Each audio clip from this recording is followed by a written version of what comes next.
ఈ రాష్ట్రంలో 10 సంవత్సరాలు పరిపాలన కొనసాగించిన తర్వాత, అసెంబ్లీ ఎన్నికల్లో ఓడిపోయిన తర్వాత గొప్ప ఫలితాలు తెచ్చుకుంటాం, పార్లమెంట్లో ఏదో గొప్పలు చేస్తామని చెప్పి అనేక మంది గొప్పలు చెప్తే, పార్లమెంట్లో భారత రాష్ట్ర సమితి అనే పార్టీకి 0 స్థానాలను ఇచ్చిండ్రు తెలంగాణ ప్రజలు. అప్పుడే జనం అర్థం చేసుకున్నారు, టీఆర్ఎస్ పార్టీ అనేది చెల్లని రూపాయిగా మారింది. టీఆర్ఎస్ ని బీఆర్ఎస్ గా మార్చిన రోజే ప్రజలు టీఆర్ఎస్ కి బీఆర్ఎస్ కి రెండింటికి కలిపి వీఆర్ఎస్ ఇచ్చినారు.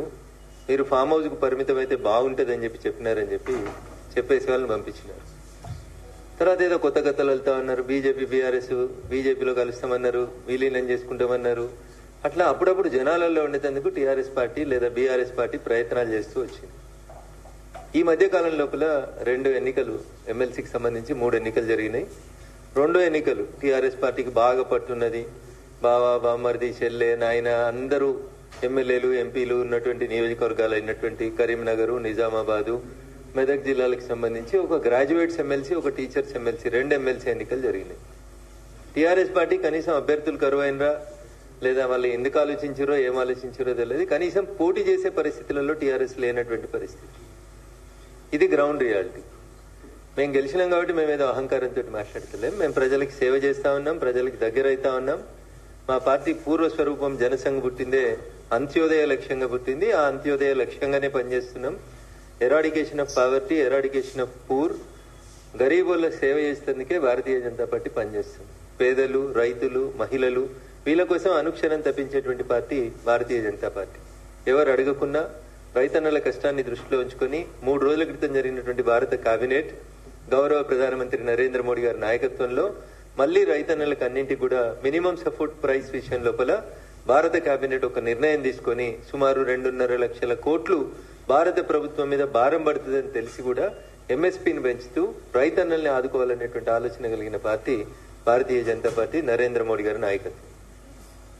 ఈ దిశగా భారతీయ జనతా పార్టీ ముందుకు పోతూ తెలంగాణ రాష్ట్రంలో కూడా ఒక పైస లేదని, మమ్మల్ని ఎవరు నమ్ముతలేరని, ఢిల్లీకి పోతే చెప్పుల దొంగలుగా మమ్మల్ని చూస్తుర్రని సాక్షాత్తు ముఖ్యమంత్రి లాంటి వాళ్ళు మాట్లాడుతున్న పరిస్థితులలో మేము నేషనల్ హైవేల పేరిటనో ఇంకో దాని పేరిటనో అనునిత్యం తెలంగాణలో ఒక రకమైనటువంటి డెవలప్మెంట్ యాక్టివిటీస్ కోసం డబ్బులు ఇస్తూ తెలంగాణ ప్రజలకి భారతీయ జనతా పార్టీ దగ్గరవుతూ వస్తా ఉంది.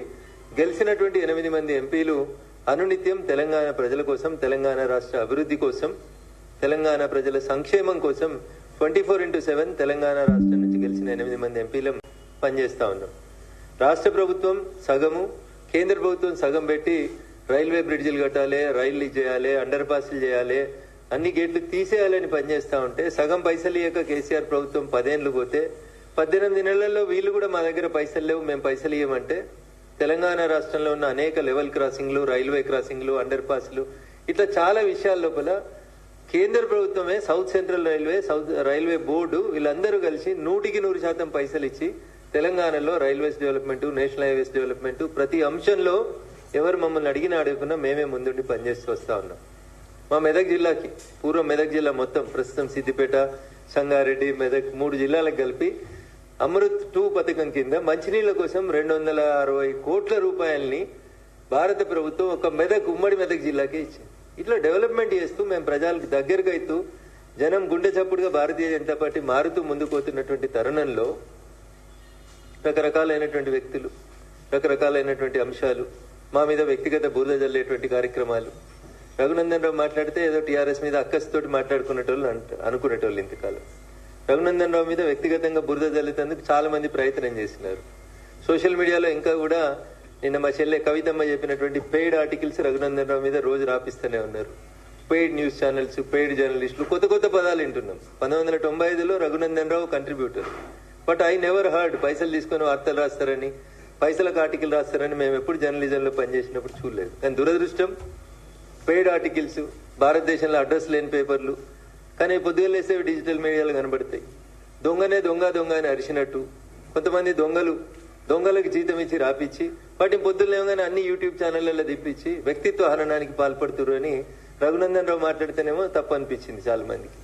కానీ నిన్న వాళ్ళ ఇంటికెళ్ళి వచ్చినామనే చెప్పింది, వాళ్ళ చెల్లెనే చెప్పింది. వేరే దేశాలలో పెట్టి వ్యక్తిత్వ హననానికి పాల్పడుతుర్రు, ఆడబిడ్డను, మీ ఇంటి బిడ్డను, నా వ్యక్తిత్వాన్ని హననం చేస్తే కూడా ఈ జరుగుతాన్ని సందర్భంగా సూటిగా అడుగుతా ఉన్నా. ముఖ్యమంత్రి గారిని వ్యక్తిత్వ హననం చేసిర్రు, నన్ను చేసిర్రు.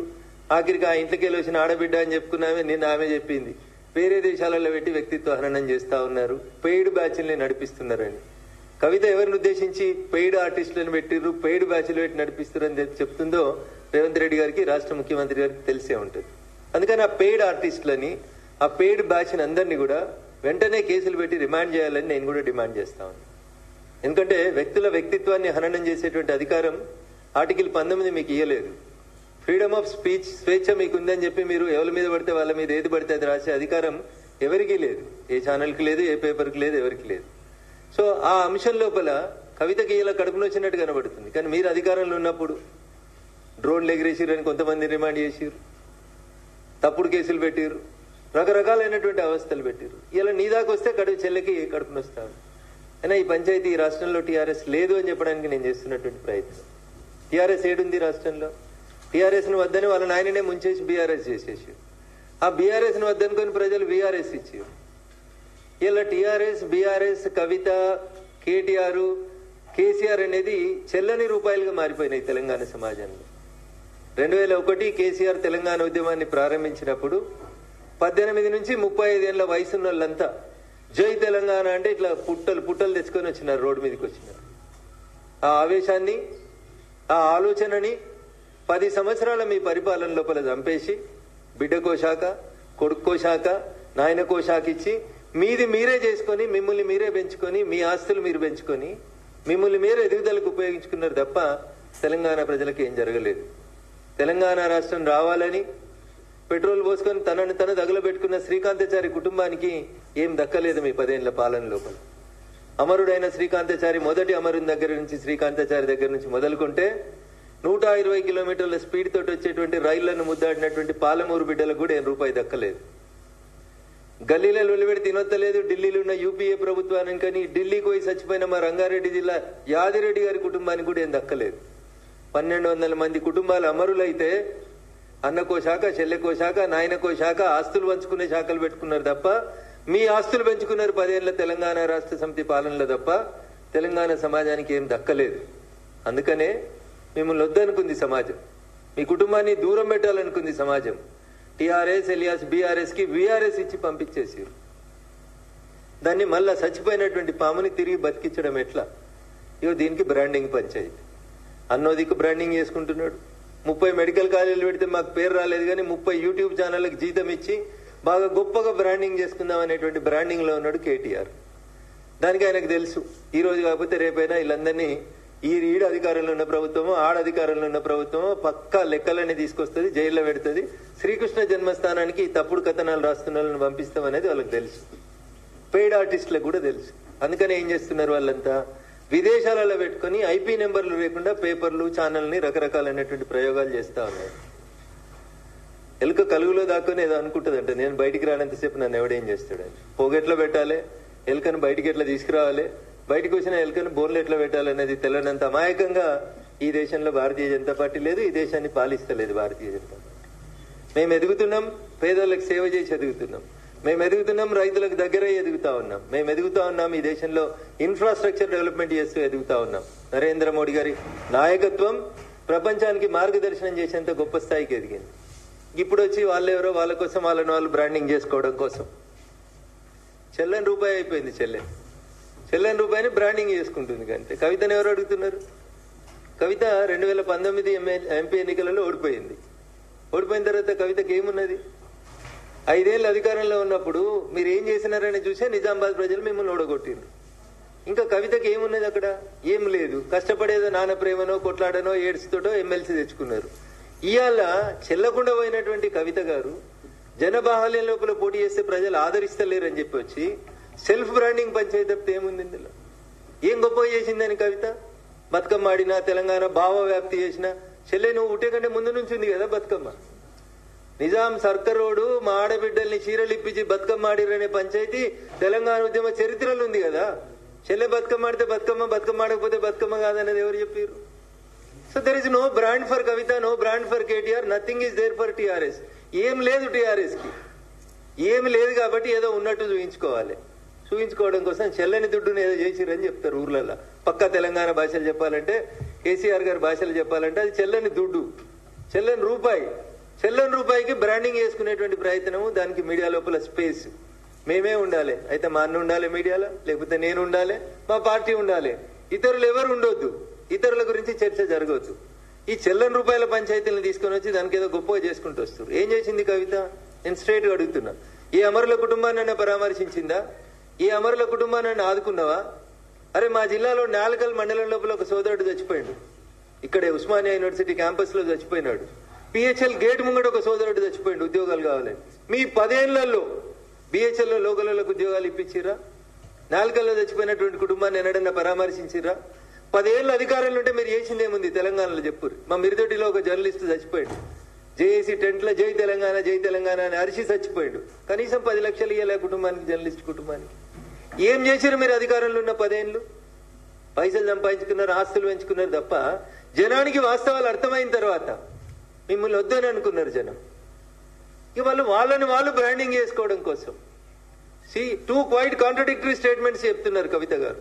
ఒకసారి ఏమంటున్నారు, బీజేపీలో బీఆర్ఎస్ ని విలీనం చేయమని చర్చలు జరిపారు. రెండోసారి ఏం చెప్తుంది, మా పార్టీకి ఒకడే ఒక నాయకుడు కేసీఆర్. మరి కేసీఆర్ గారిని బయటకు వచ్చి చెప్పమన్నారు. అవును నేను చర్చలు జరిపినా, నేను విలీనం చేద్దాం అనుకుంటున్నా, చెప్పురు అట్లాంటి ఏమంటుంటే. మళ్ళీ ఒకసారి ఏమంటుంది, మేము విలీనం చేసుకోవడానికి మేము సిద్ధంగా లేము. టీఆర్ఎస్ పార్టీ పుట్టిన 2001 నుంచి 2 నిమిషాలు మీకు గుర్తు చేస్తాం. 2004 ఎన్నికలు వచ్చినాయి. 2001లో టీఆర్ఎస్ పుడితే 2004లో ఎవరితో పొత్తు పెట్టుకుందన్న టీఆర్ఎస్ పార్టీ? కాంగ్రెస్ తోటి పొత్తు పెట్టుకుంది. గులాం నబీ ఆజాద్ గారితో పాటు పిసిసి అధ్యక్షుడు వాళ్ళ ఇంటికి పోతే 2004లో పొత్తు పెట్టుకుని రాష్ట్రంలో కేంద్రంలో 2 చోట్ల మంత్రులు ఉన్నది టీఆర్ఎస్ ప్లస్ కాంగ్రెస్. ఆ తర్వాత 2009 వచ్చిందన్న. 2009 రాగానే క్వైట్ కాంట్రడిక్టరీ. అప్పటిదాకా తిట్టిన సిపిఎం తోటి పొత్తు పెట్టుకున్నారు, సిపిఐతో పొత్తు పెట్టుకున్నారు, తెలుగుదేశం పార్టీతో పొత్తు పెట్టుకున్నారు, మహాకూటమి అని చెప్పి పొత్తు పెట్టుకున్నారు. పొత్తులు మీరే పెట్టుకుంటారు. 2004లో ఒక పొత్తు, 2009లో ఒక పొత్తు, 2014 తెలంగాణ వచ్చింది. ఏం చేసిర్రు? మేము విలీనం చేస్తాం, మాకు దర్శనం ఇస్తే చాలు, మమ్మల్ని కాలు మొక్కనిస్తే చాలు, మొత్తం కాందాని వస్తామని పోయిర్రా పోలేదా? దండం పెట్టిర్రా పెట్టలేదా? ఫోటోలు దిగలేదా? పొత్తులు మీరే పెట్టుకుంటారు, విలీనాలు మీరే చేసుకుంటారు, మీరే ప్రకటనలు చేసుకుంటారు, మీరే ఆలింగనాలు చేసుకుంటారు. పోనీ ఎన్నడన్నా బీజేపీ తోటి మీకు మాకు ఏమైనా పొత్తుందా? ఇవాళ ఈ రాష్ట్రంలో భారతీయ జనతా పార్టీ ఒంటరిగా ఎదుగుతున్న బీజేపీని ఇచ్చేసేందుకు చెత్త పంచాయతీలు, చెత్త స్టోరీలు తప్ప ఏముందన్న అందులో? ఎవరు అడిగారు నేను విలీనానికి? ఎవరు అడిగారు నేను పొత్తు పెట్టుకోమని? నీతో పొత్తు పెట్టుకోవాల్సిన అవసరం మాకేముంది? 2014 నుంచి 2018 మీ నాయన పరిపాలన తర్వాత 19 ఎన్నికలలోనే మేము 4 ఎంపీలు గెలిచిన వాళ్ళం. 2019 ఎన్నికలలోనే 4 ఎంపీలు గెలిచినాం.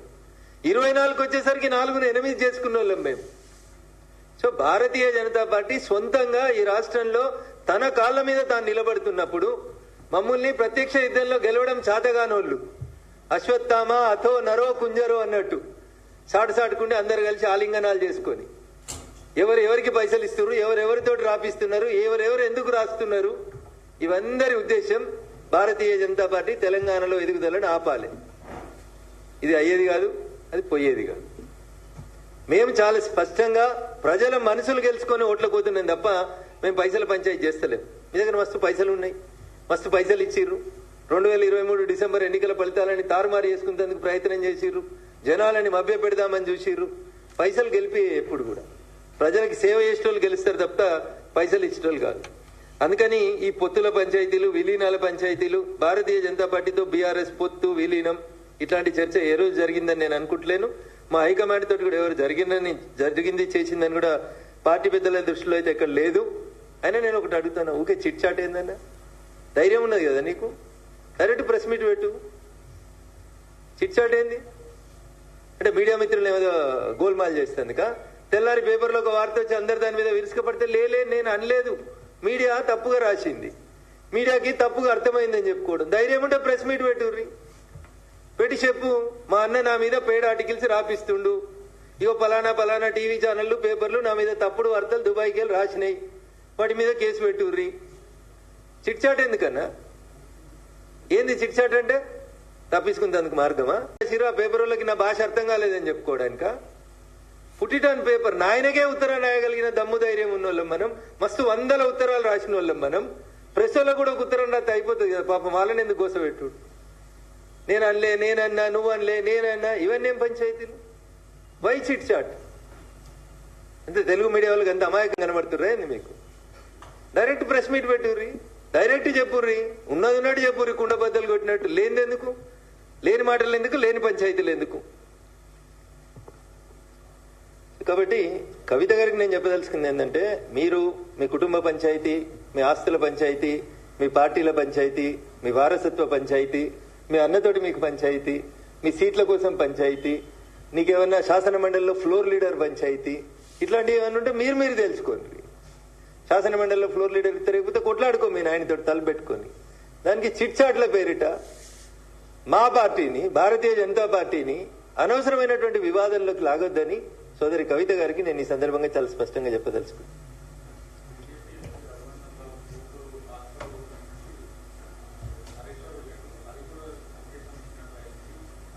మరి ఆ రోజు హరీష్ రావుని ఎందుకు సస్పెండ్ చేయలేదు? నాట్ ఓన్లీ హరీష్ రావు, తలసాని శ్రీనివాస్ యాదవ్ గారు వచ్చిర్రు, మాగంటి గోపీనాథ్ గారు వచ్చిండ్రు, ఆ ఏరియాలో ఉన్నటువంటి చాలా మంది వచ్చారు. ఆయన ఆరోగ్య శాఖ మంత్రిగా ఒక దవాఖానా ఓపెనింగ్కి వచ్చిండు. మీకున్న ఇబ్బంది ఏంది? ఒకవేళ హరీష్ రావు గారు బీజేపీ కోవర్ట్ అని మీకు అనిపిస్తే తెల్లారే ఎందుకు తీసేయలేదు క్యాబినెట్లోకి వెళ్ళి? ఒక బీసీ బిడ్డ ఈటల రాజేందర్ గారిని రాత్రి తీసేసిండు కదా మీ నాయన. మరి హరీష్ రావు అనేటైనా బీజేపీ కోవర్ట్ అనేది మా చెల్లి అభిప్రాయం అయితే, రఘునందన్ రావు కూతురు హాస్పిటల్ ఓపెన్ చేయడమే కవితమ్మ కడుపు నొప్పి అయితే, తెల్లారే ఉద్యోగులకి వెళ్ళి తీసేయనుంటి హరీష్ రావుని. ఆ రోజైతే మీ నాయన నీ మాట విన్నాడు కదా. అందుకని నేనేమంటున్నా, ఈ చిట్లు చాట్లు ఎందుకన్నా, ఇవి నేమి డైరెక్ట్ గా నేమ్ పెట్టి చెప్పు. ధైర్యం లేకపోవడం, నేను మాట్లాడుతున్నా కదా, పేరు పెట్టి మాట్లాడుతున్నా, నేను ఊరు పెట్టి మాట్లాడుతున్నా. నేను అధికారికంగా ఆఫీస్ పెట్టు, లేకపోతే బషీర్బాగ్ లో ప్రెస్ క్లబ్ లో తీసుకో, ప్రెస్ క్లబ్ తీసుకొని చెప్పు. అందరికి నీ అంత గొప్ప ఇంగ్లీష్ రాకపోతే తెలుగులో మంచిగా రాసి ప్రెస్ నోటి రాస్తారు, నువ్వేమితే కదే రాస్తారు. వై దిస్ చిట్ చాట్ అంటున్నా. సో వ్యక్తుల వ్యక్తిత్వ హననం కోసం టీఆర్ఎస్ పార్టీ చేసినటువంటి ప్రయత్నాలన్నీ అయిపోయినాయి. టీఆర్ఎస్ ని ప్రజలు నమ్ముతలేరనేది అర్థమైంది. వాళ్ళ ప్లీనరీ ఈడనే ఇదిగా లేకపోతే పోయి అమెరికాలో ప్లీనరీలు చేస్తున్నారు. ఎందుకు అమెరికాలో చోట్లేస్తారా నాకు తెలియదు, నేను వాళ్ళంతా చదువుకోలేదు. ఏంది సిల్వర్ జూబ్లీ ఏంది? ఈ దేశం కోసం పోయి ఏమన్నా అమెరికాలో చెప్తున్నారు వాళ్ళు? వచ్చిన తెలంగాణ ఎట్లా దోసుకున్నామో చెప్తారా? లేకపోతే దోసుకున్న డబ్బుల్ని అమెరికాలో యూట్యూబ్ ఛానళ్లలో ఎట్లా పెట్టి రఘునందన్ రావుని ఎట్లా తిట్టాలి, లేకపోతే ఎవరెవరిని పెయిడ్ ఆర్టిస్టులు ఎట్లా హైర్ చేసుకోవాలి, అమెరికా చట్టాల ప్రకారం దొరకకుండా ఎట్లా తెలుగులో వార్తలు రాయాలనే చేసుకోవడానికి పోతుర్రా? For what you are doing? నేను అడుగుతున్నా సూటిగా చెప్పుర్ని. నేను అడిగితే ప్రతిపక్ష నాయకునిగా చెప్పరేమో. మరి నువ్వు చెప్పు, నాకు అర్థమైన కాడికి మీ అన్ననే తిట్టినావని నేను అనుకుంటున్నా. మీ అన్నని చెప్పమని మరి అమెరికాలో. ఇంకా రాష్ట్ర ప్రభుత్వానికి కూడా నా 2 డిమాండ్లు. ప్రతిపక్ష నాయకులు చెప్పినరో మరి మీరు సపోర్ట్ చేస్తే మాట్లాడుతుర్రో కవిత గారు నాకు తెలియదు, కానీ ఆ కవితమ్మనే చెప్తుంది ఇప్పుడు ఏమని, పెయిడ్ ఆర్టిస్టులతోటి వ్యక్తిత్వ హననం చేస్తున్నారు. ఈ పెయిడ్ ఆర్టిస్టులు ఎవరో గుర్తించడానికి గౌరవ ముఖ్యమంత్రి రేవంత్ రెడ్డి గారికి ఉన్నటువంటి ఇబ్బంది ఏముంది? పెయిడ్ ఆర్టిస్టులను జైల్లో పెట్టడానికి ఉన్నటువంటి ఇబ్బంది ఏముంది? పేమెంట్ ఏ ఖాతాకి అవుతుంది, ఎవరికి అవుతుంది, ఎవరు ఆ దొంగలు, వాళ్ళ దగ్గర ఆ పైసలు ఎక్కడి? మీకు చేత కాకపోతే మాకు ఈ లిస్ట్ ఇన్కమ్ ట్యాక్స్ అనేది తోలిస్తాం మేము. గట్లా దొంగ లెక్కలు ఎక్కడి, దొంగ పేమెంట్లు ఎక్కడి, దొంగ పంచాయతీలు ఎక్కడి? అంతా ట్రాన్స్పరెంట్ గా ఉండాలని కోరుకుంటున్నాం కదా. సో అందుకని వాళ్ళ పార్టీ గురించి వాళ్ళు మాట్లాడినంతసేపు మేము ఎవరి గురించి మాట్లాడాం, మేము ఎవరి వ్యక్తుల్ని తక్కువ చేసి మాట్లాడాం. కానీ భారతీయ జనతా పార్టీని తక్కువ చేసి, భారతీయ జనతా పార్టీని బదనాం చేసి, మా క్యాడర్లో కన్ఫ్యూజన్ క్రియేట్ చేయాలనేటువంటి ప్రయత్నం చేస్తా ఉన్నప్పుడు మేము చాలా స్పష్టంగా చెప్పదలుచుకున్నాం. 2013లో మీరు చేసిన విలీనం ప్రయత్నాలు, 2014లో మీరు చేసిన ప్రయత్నాలు, ఇవన్నీ కూడా ప్రపంచమంతా తెలుసు. భారతీయ జనతా పార్టీ బీఆర్ఎస్ కలిసి పనిచేస్తున్నది ఈ రోజు దాకా వాళ్ళు పుట్టిన 25 ఏళ్లలో ఎన్నడూ జరగలేదు. నాకున్నటువంటి అంచనా, నాకున్నటువంటి అవగాహన మేరకు భవిష్యత్తులో కూడా అట్లాంటి స్కోప్ లేదనే నేను అనుకుంటా ఉన్నా. కాబట్టి లేని దాని గురించి మా క్యాడర్ని, మా కార్యకర్తల్ని కన్ఫ్యూజ్ చేసి మీరు ఏది పడితే అది తిరిగి పేపర్లలో మాకు జాగ రావాలి.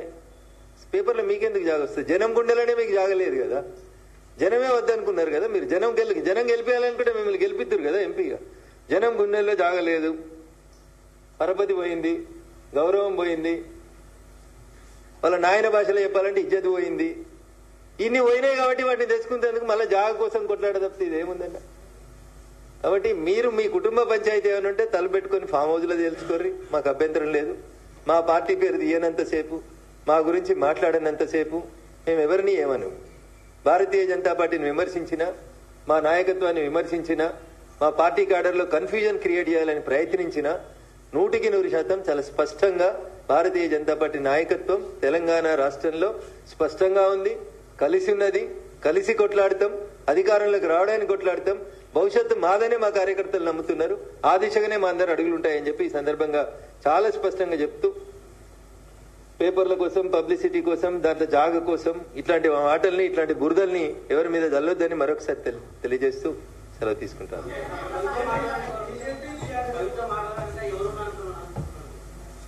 ఇప్పుడు టీఆర్ఎస్ బలహీనపడాలి, టీఆర్ఎస్ నాశనం కావాలని ఎవరు కోరుకుంటారో నాకంటే ఎక్కువ మీకే తెలుసు అన్న. వాళ్ళే మాట్లాడిస్తారు.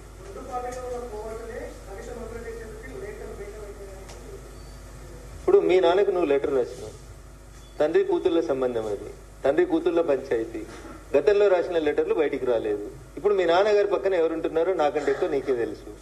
పోయి మీ నాన్నకి చెప్పు, ఇక పలానాడు లీక్ చేసినాడు, వాని పేరు పలానా, వాని బయటికి పంపించని చెప్పు. కోవర్ట్ ఏందని, ఇదేమన్నా నక్సల్ సామ్రాజ్యమా? కోవర్ట్ లేదు.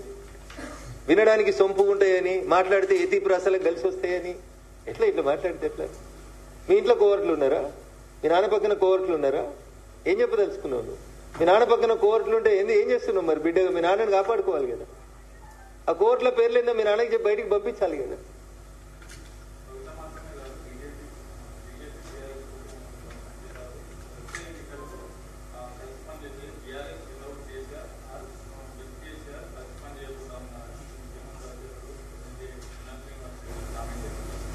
నేను ఎన్ఎం శ్రీనివాసరెడ్డి గారు ఏం మాట్లాడినో నేను వినలేదన్న. తెలంగాణ సమాజం, తెలంగాణ ప్రజలు 2001లో 18 నుంచి 35 ఏళ్ల దాకా ఉన్న వాళ్ళు ఎట్లయితే టీఆర్ఎస్ వెనకాల పోలరైజ్ అయినరో, ఇవాళ నరేంద్ర మోడీ గారి నాయకత్వం గ్రామానికి బాకిందన్న. ప్రతి పల్లెటూరులో 18 నుంచి 35 ఏళ్ల దాకా ఉన్నటువంటి ప్రతి యూత్ నరేంద్ర మోడీ గారి నాయకత్వాన్ని, భారతీయ జనతా పార్టీ నాయకత్వాన్ని ఇష్టపడుతున్నారు. మా వెనకాల పోలరైజ్ అవుతున్నారు. కాబట్టి టీఆర్ఎస్ వెనకాల ఖాళీ కుర్చీలు కనబడుతున్నాయనే బాధతో, ఆవేదనతో దీన్ని కన్ఫ్యూజన్ చేసి ఊర్లలో ఉన్నటువంటి ప్రజల్ని మభ్యపెట్టేందుకు కవితమ్మ చేస్తున్నటువంటి ప్రయత్నం.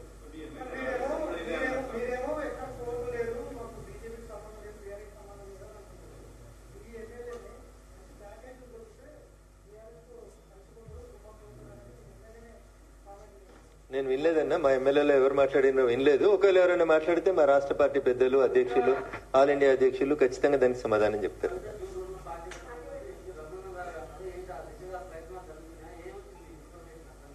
కవిత కొత్త పార్టీ పెడుతుంది అనేది నాకున్న సమాచారం. నేను ఆ రోజు కూడా మీలాంటి మీడియా మిత్రులు అడిగితే చెప్పింది ఏంటంటే, ఆమె నో పాయింట్ ఆఫ్ రిటర్న్ దాకా వెళ్ళిపోయింది, ఇంకా అతికేది లేదు ఆ సంసారం, కాబట్టి విడిపోతుంది, విడిపోయిన తర్వాత పార్టీ పెడుతుంది.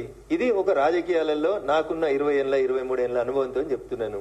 2001 నుంచి ఆ కుటుంబాన్ని దగ్గరగా చూసిన వ్యక్తిగా, రాష్ట్ర రాజకీయాల్లో జరుగుతున్నటువంటి పరిణామాల్ని గమనిస్తున్నటువంటి వ్యక్తిగా, 2014లో అధికారంలోకి వచ్చిన తర్వాత కాంగ్రెస్ పార్టీ 2019లో పార్టీ పెట్టించిన విషయం మీకు మాకు అందరికి తెలుసు. కాబట్టి పార్టీలు ఎవరు పెట్టిస్తారు, పైసలు ఎవరు ఇస్తారు, ఎవరికి అవసరం అనేది చాలా స్పష్టంగా కనబడుతుంది కదా.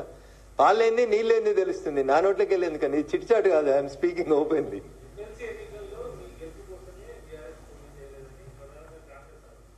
అన్న, ఊర్లలో ఒక మోటు సామెత ఉంటుంది, ఆడలేక మధ్యలో ఓడిందని. నీకు క్యాండిడేట్లు లేక, నీకు పెట్టే దమ్ము లేక, పోటీ చేసే ధైర్యం లేక ఇట్లే మాట్లాడుతుంటారన్న. ఎంపీ ఎలక్షన్లలో కూడా పొత్తులు పెట్టుకున్నారు, పరోక్షంగా సహకరించారు. ఇవన్నీ తప్పుడు మాటలన్న. ప్రజలని అమాయకులుగా భావించి ఓటేసేటువంటి ప్రజల్ని తక్కువ చేసేటువంటి మాటలు ఎవరు మాట్లాడొద్దన్న. అది చాలా తప్పు, దురదృష్టకరం. అది అన్నిట్లలో పోటీ చేసిరు వాళ్ళు. ఎంపీ ఎన్నికలలో అన్నిట్లలో పోటీ చేసిరు. నా మీదనైతే 100 కోట్లు పెట్టిరు, మీకు తెలుసు. ఇక కాంప్రమైజ్ అయిన పాలిటిక్స్ ఏడు ఉన్నాయి అక్కడ? ఏడ కాంప్రమైజ్ అయ్యారు? ఏ సీట్ కాంప్రమైజ్ అయ్యారు చెప్పు. కాబట్టి ఇవన్నీ అబద్ధాలు, తప్పుడు మాటలు.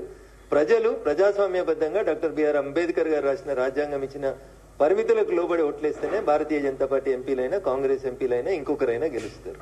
కాబట్టి ఒక పార్టీ ఇంకో పార్టీకి అమ్ముడు పోయింది ఇట్లాంటి మాటలు దయించి ప్రజాస్వామ్యంలో సరి అయినవి కాదనేది నా భావన.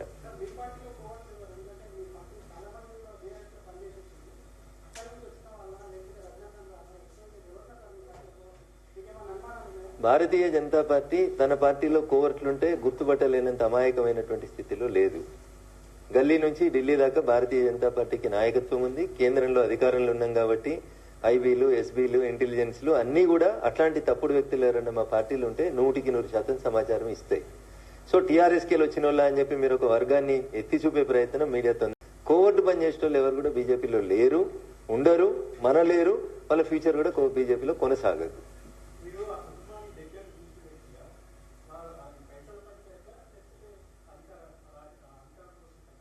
వారసత్వ పంచాయతీ, పైసల పంచాయతీ, రేపు మళ్ళీ ఎప్పుడైనా భవిష్యత్తులో వస్తే అన్ని అన్నకేనా నాకేం లేవా అనేది పంచాయతీ.